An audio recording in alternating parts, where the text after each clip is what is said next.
లేదు. అది చంద్రబాబు నాయుడు, జగన్మోహన్ రెడ్డి, పవన్ కళ్యాణ్, మోదీకి తొత్తులైపోయారు. చిరంజీవి మరలా పద్మ విభూషణకు అమ్ముడు పోయాడు. రాజ్యసభ యూపీ నుంచి ఇస్తే బీజేపీలో చేరి క్యాంపెయిన్ చేస్తాడట. అలాంటి బ్రతుకు బ్రతికే కంటే చావే మేలని అపోస్తుండైన పౌల్ అన్నాడు చిరంజీవి. 2008లో పార్టీ పెట్టి 2011లో కాంగ్రెస్ కి ఒక మంత్రి పదవికి నువ్వు కాపులందరినీ 18% ఓట్లు అమ్మేశారే.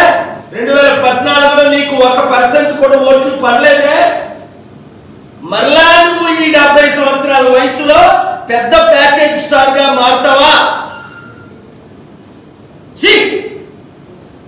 భారత రత్న 3 సార్లు ఇచ్చారు, తీసుకోలే. ప్రపోజ్ చేశారు ఎవరు?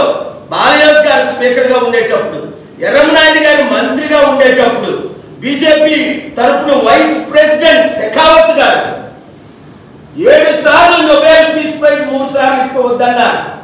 నాకెందుకు నోబెల్ పీస్ ప్రైజ్లు, భారత రత్నలు? తిండి లేని వారికి తిండి. ఈరోజు చూడండి రేవంత్ రెడ్డి గారు ఎంత చక్కగా ఎవరో తీయించారట. ఆ లేడీ ఆ చిన్న దుకాణం పెట్టుకుంటే కుమారాంటీ,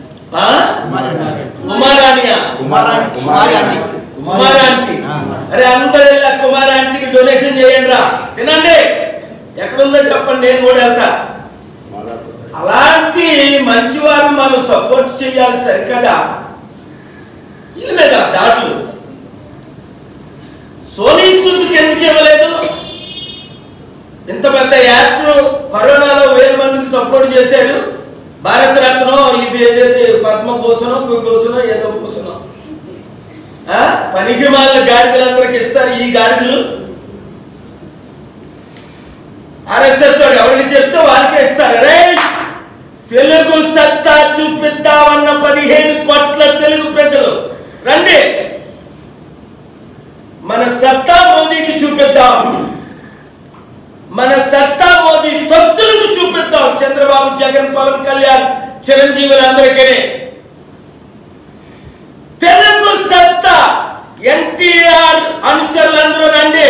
అది చంద్రబాబు గది దొంగ, వెన్నుపోటు పొడిచే గది దొంగ, చెట్టు పేరు చెప్పి కాయలు అమ్ముకుంటున్నారు వీళ్ళందరూ.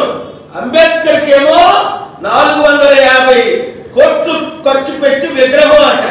రాజ్యాధికారం ఏమో వీరికి, మనకేమో విగ్రహాలు. ఎందుకు? మనం బీసీలు దళితులం కదా. నేను బీసీ కాపుని, దళితుల అమ్మాయిని పెళ్లి చేసుకున్నాను. కులాల మతాలకు అతీతంగా ఫైట్ చేస్తున్నాను 42 సంవత్సరాలు. 200 దేశాల్లో మద్దతు ఇచ్చాను.